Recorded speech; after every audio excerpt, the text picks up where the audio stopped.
So Flic Gabbay, she recently took office as the president of the Faculty of Pharmaceutical Medicine and was elected to drive more interest in the treatment of infection, investment in women's health, which I thought would be interesting to highlight because both really underrepresented areas, and to support innovation in and raise standards of pharmaceutical medicine. Flic is an active fellow of the Academy of Medical Science and is passionate about bringing pharmaceutical medicine into mainstream medical science and its application to public health. She's also the funding partner of tranScrip, a leading life science consultancy, partner of One Nucleus, and a returning supporter of our conferences that we are delighted to have again today. She has spent 4 decades in drug development and over the last 13 years has led tranScrip on multiple innovative projects and drug registrations for over 250 clients. So I think that is setting the high standard for the discussion now. Flic, over to you. Thank you, Aileen. That's excellent. I hope I can live up to it. I'm sure you can. Welcome. I'm going to remove my mask here, I think. And I'm talking to you really from that basis, but I think we've been very close to having a pandemic several times before, and we might have had actually some quite serious viral illnesses that we didn't see before because we didn't have a diagnostic test. So I think that this is, for me, an extremely sad but very valuable exercise that we've been through in the last 18 months, and I think we should certainly learn from it. In addition to the kind words that Aileen said, I did start in big pharma. I was CEO of a couple of biotechs, and I was founder chair of another biotech. So I am well used to both aspects of big pharma and smaller pharma coming into this, and the constraints that apply actually on both sides. So what I'm going to talk about is why COVID as a disease is different from some of the other things that we do drug development for, what research and innovation we've done, and how some bits we've done really well, and some bits we've got a lot more work to do, but it has illustrated where we might do it. I think we have a lot of work to do in terms of application to clinical practice, and talking earlier about stem cells and gene therapy and so on. That's going to be a real challenge for us in the future, as was adapting clinical practice and standard of care during COVID. I'm not really going to talk a great deal about collateral impact. We will talk about it in the panel, and I'm just going to talk a little bit about learnings for things other than COVID-19, because actually we have quite a lot of things to learn. And one of the things I'd like to reflect on here is that, I don't suppose many of you remember, but in the late 90s, Richard Bax, who's an anti-infective bacterial person who brought a lot of currently used antibiotics to the market, and I wrote a paper, 3 papers actually, for Scrip at the end of the 90s, saying that the one thing that was missing in the drug development arena was doing research on methods of research. And we still are questioning whether actually using p-values and that sort of thing was the right way to go. And of course, with big data, we are challenging that now, but maybe we should be challenging that with smaller designs as well. So, what was unusual about COVID? And I'm afraid my slides are very busy, but they're going to be available to you afterwards, so I won't necessarily read everything on them, but do just mail Aileen if you would like a copy. Well, one of the biggest problems that we all know about is it spread very fast. We needed to treat people, if we had anything, either with a vaccine or anything else, very fast in a very short space of time. The other thing that actually is similar to all infection, but very different from most of the drug development that we do, is the length of the illness. These, people always said, why do you do trials with antibiotics in an infection? Because the endpoints are really easy. The patient either survives and gets better within 3 weeks, or they die. What's difficult about that? And of course, what is difficult, I will show you, is exactly that. It is the fact that you have a short space of time to intervene and make a difference, and if you don't, they do get very ill. And consequently, we had high mortality and morbidity. We did clearly need diagnostics because obviously you have to treat these patients very early. And the other thing that we have done, and there are people on the panel who might reflect on this, that in the last 20 years, most of our infectious diseases consultants have been either diverted to tropical medicine, or we just haven't got anybody going through infectious disease. And we have a lot of infectious disease epidemiologists, but specialists in treatment of infectious disease have largely disappeared. So when we needed a SAGE, we were struggling for respiratory physicians, for infectious disease physicians. We had 2 people who were ex-leaders or leaders of Wellcome and so on. So they were more general people and microbiologists and tropical diseases and epidemiologists. And actually the drug development piece initially, and that's largely where the vaccines task force came from, was just not represented. And I think that made COVID quite difficult because we suddenly had a very serious disease with a lack of the infrastructure in terms of the academic community and the clinical practice community to deal with this. Also, we now have, compared to swine flu, one hell of a lot more political interference, media, everybody knows everything that happens. For those of you who didn't know Plan B was coming at 6 o'clock last night on Tuesday afternoon, then you weren't listening or you weren't reading. We know everything that's going on, and that made this pandemic very different. We also have actually, and I think the ABPI have done an enormous amount of work recently on educating children, but public health, clinical medicine and drug development had not been part of a healthcare professional's training in the same way as it probably should have been. And now, ironically, we have teenagers who come and ask us what is phase 1, 2 and 3, but some of our junior physicians have not had any idea what the pathway of drug development is, because we don't have it in medical schools, except 1 or 2 that Shuley's been working on, but we are actually slowly getting it into school curricula. And I think it is really important, because if we have a crisis like this, we need people to know what needs to be done. So enough of the politics and so on. Let's just move on to the disease. This is something you all know. I'm not going to stay on this for any length of time.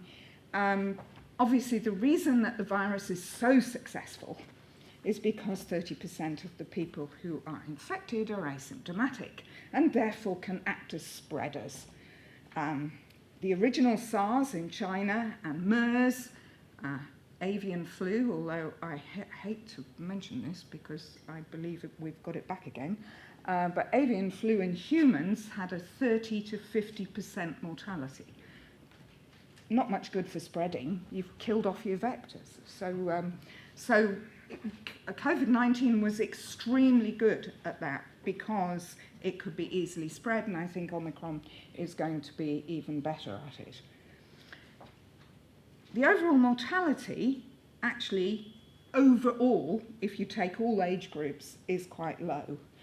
But we had this huge problem with elderly people, and of course, because of ACE2, I'm afraid you guys in the audience have less ACE2 receptors than us women, because so we can compensate if they're blocked by a virus. because it's a controlled and an X gene. So there you go. Man flu exists. Or at least you've got an excuse for it now. So we knew a lot of this right at the beginning. And we also knew what was in the toolbox. We knew that vaccines were really important. Now, if you look at this triangle, the triangle represents the breadth of spectrum across viruses. So in terms of the different variants, on the whole, although it appears to be being proved slightly differently here, because it looks like the Pfizer vaccine does work against Omicron, but on the whole, vaccines are quite narrow spectrum. They will not do things.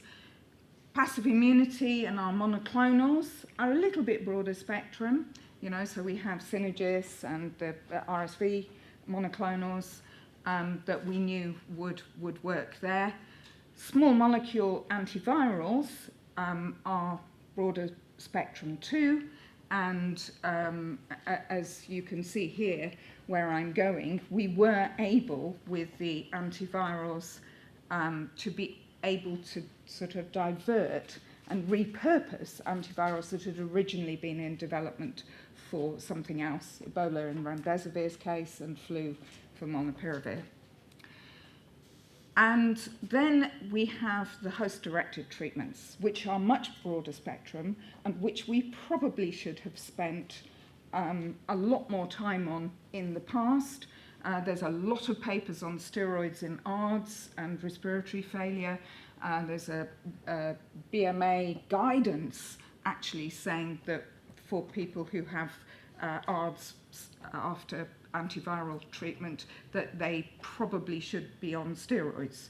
So actually, the good thing about the dexamethasone story is that it actually underpinned that absolutely, and of course that's been a very valuable thing to understand.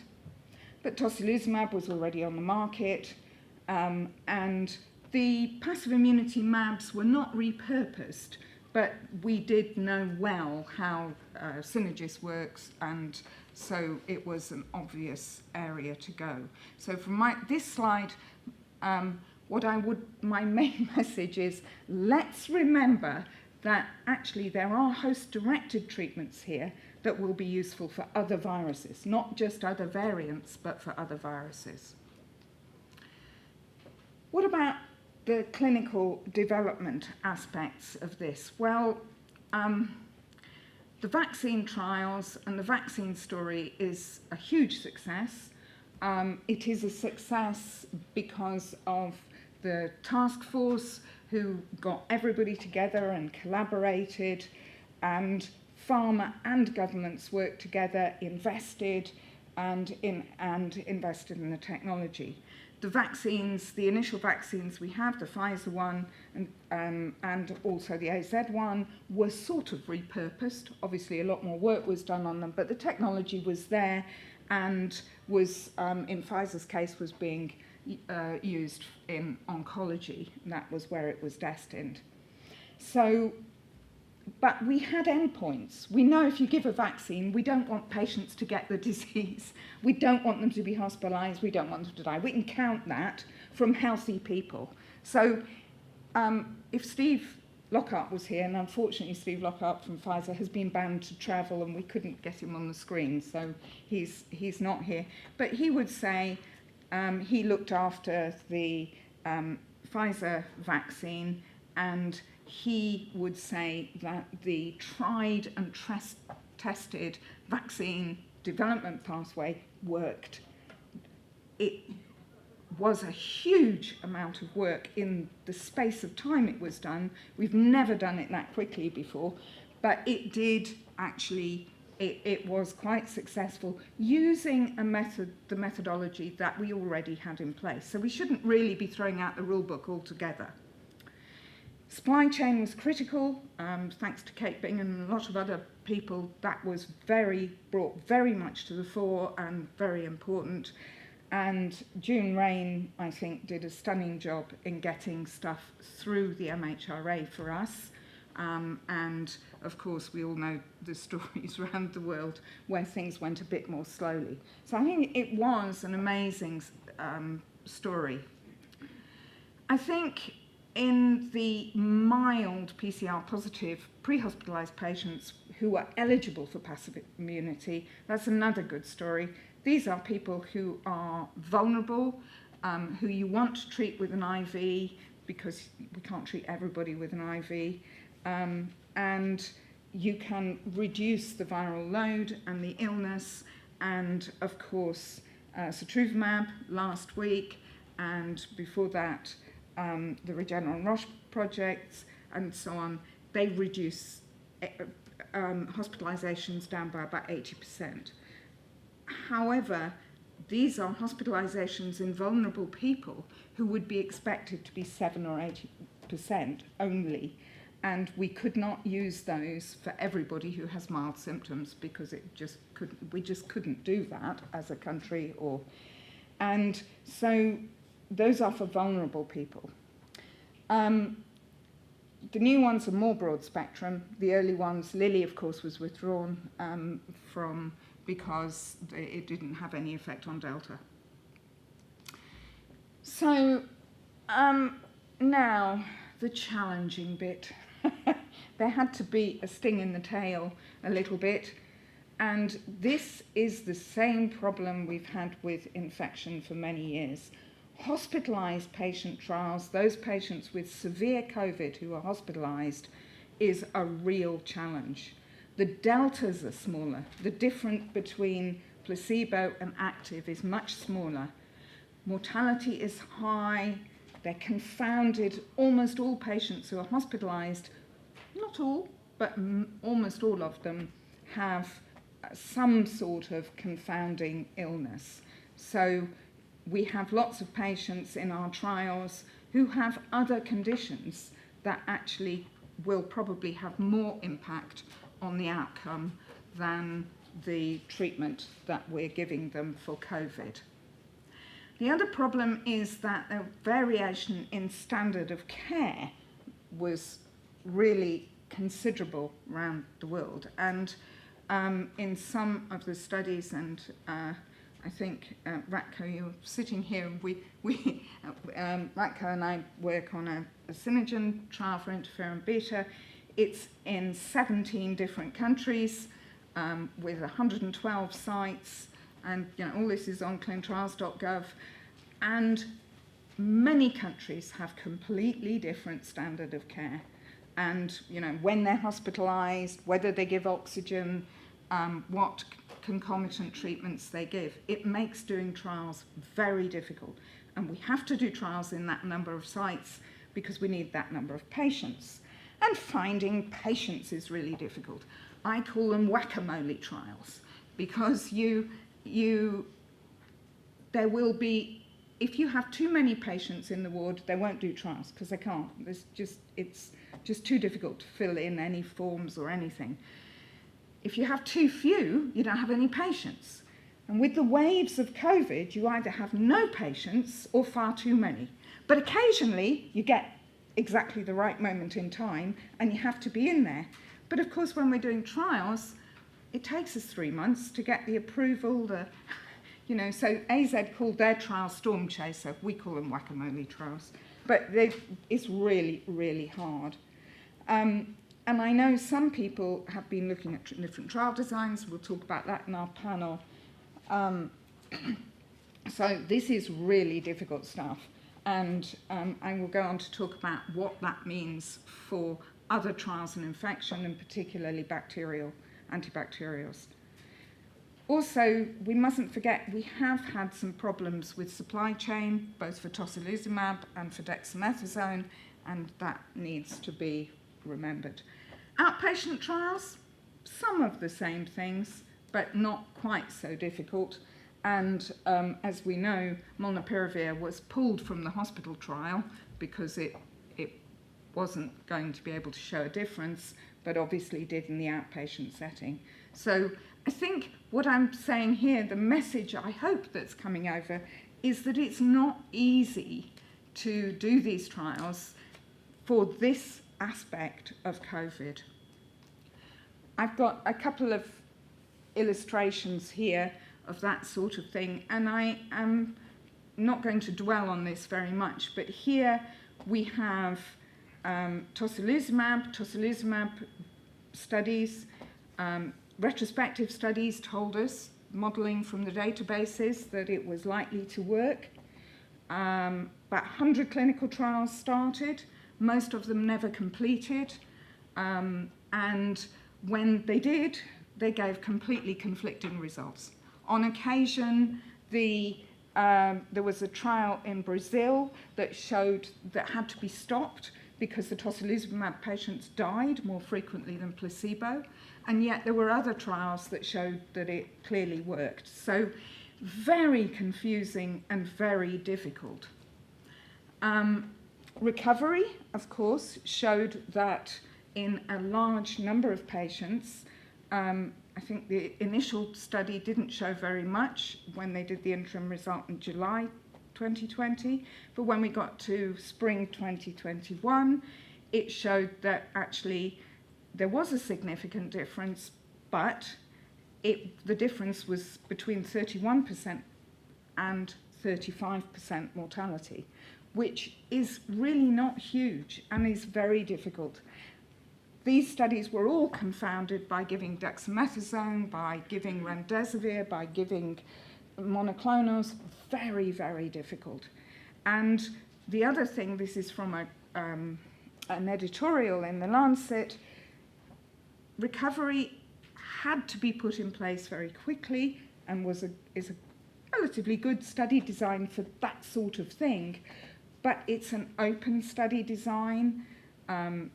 There was very little information collected, and it made life very difficult. And on top of that, about 15% of the patients didn't actually get the drug they were allocated to. And that's the difficulty of doing those kind of studies.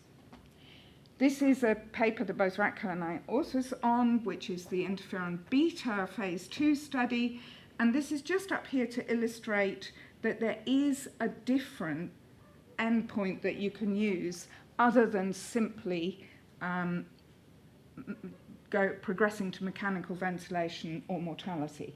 And this shows that at 14 days, patients who are recovered had double the chance of recovering on interferon beta. And inhaled interferon beta is in phase 3. It is also being investigated by NIH in outpatients. So it's looking at the same group of patients, but in a different way from simply mortality and morbidity in terms of mechanical ventilation. I am beginning to run out of time, so I'm not going to spend much on application to practice, but I leave you with this slide because I think it's very important. Standard of care and changes in standard of care for all COVID patients was very difficult.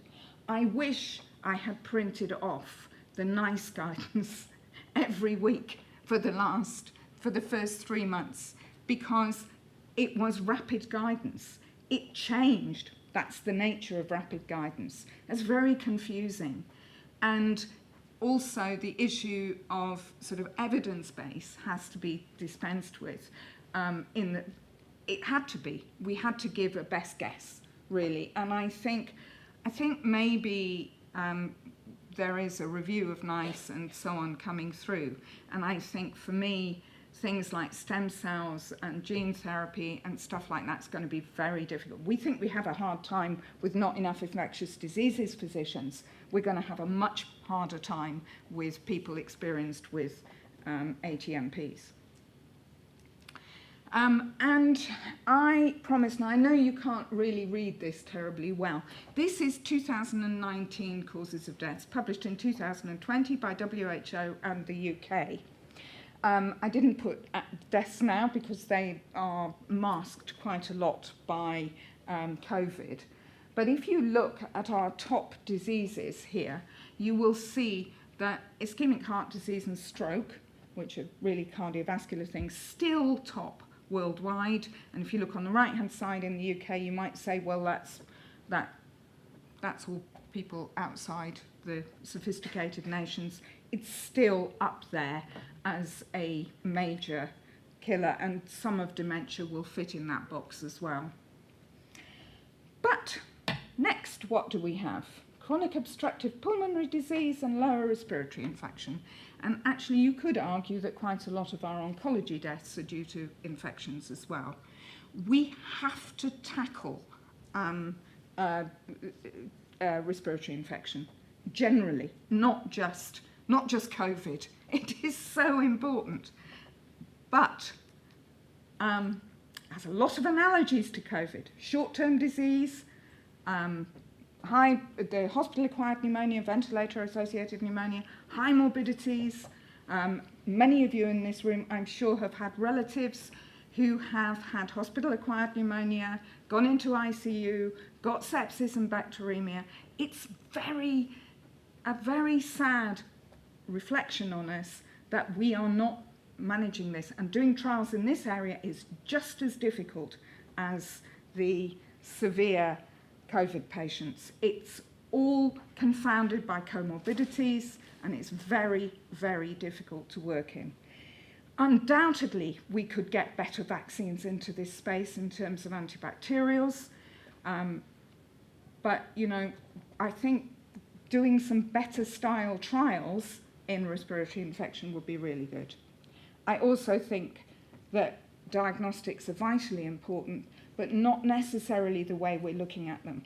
Most patients with community-acquired pneumonia do not have a spit, so you have nothing to culture until they get bacteremia, in which case it's probably too late. So it's a really, really difficult area to work in, but please invest in it because we need to go there. And if you get something that helps us as a world, then I think will be really, really valuable. Stroke and heart disease, well, we have the international stroke trial running. We have some really interesting things coming through here. We divide some of the acute strokes. So I think there's a lot of analogies here that actually we probably could learn in terms of prevention, in terms of treatment, and in terms of trial designs. So I think there are things there that we can definitely follow through on. Now, what do I think were the learnings? As the last two slides, I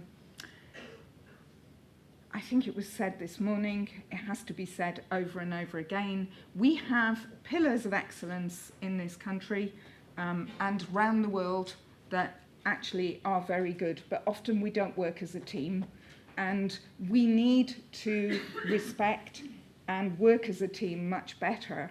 And so I think coming from the collaborations in COVID, I really hope that actually does carry on from there. I think the understanding of disease is really important. I think we haven't done enough yet on COVID-19 as to how we understand that. And I think that repurposing is also something we might do a little bit better. I often describe repurposing as though, a car today has a chassis and four wheels. A car in the 1950s, and even in the 1930s, had a chassis and four wheels. But the way we build it and the way we deliver people from A to B is completely different. And actually, there are quite a lot of drugs out there that could jolly well do with being delivered slightly differently. And that's not been looked at enough. And actually, there are a lot of barriers around it that I'm well aware of in terms of IP and so on and so forth. But I think maybe that is something we could address, and the learnings from COVID for repurposing have been quite valuable. Clinical trials, well, I've said enough about that. We've got so much more work to do. Supply chain, absolutely. And I think that new therapeutics generally, I think vaccines are going to be critical. We are going to look at more joined up thinking, I think, which has come out of COVID, between digital apps, medicines, devices, all these things. I've always had an idea that somehow in infection, your temperature does not remain up. It goes up and down. If you monitored people's treatments by measuring continuously their temperature, that would be one simple thing we could do in some of the pneumonia studies so that we didn't miss the peak in fever, or actually also recognise that patients, elderly patients with pneumonia, drop their temperatures rather than peaking. And so there's a lot of work we have to do. And I'm going to be quiet now and bring up the panel members, but thank you for listening to me and my polemics. But I think that we've got a lot to learn from COVID, and I think we've learned a lot. We've done fantastic things. Let's keep it going.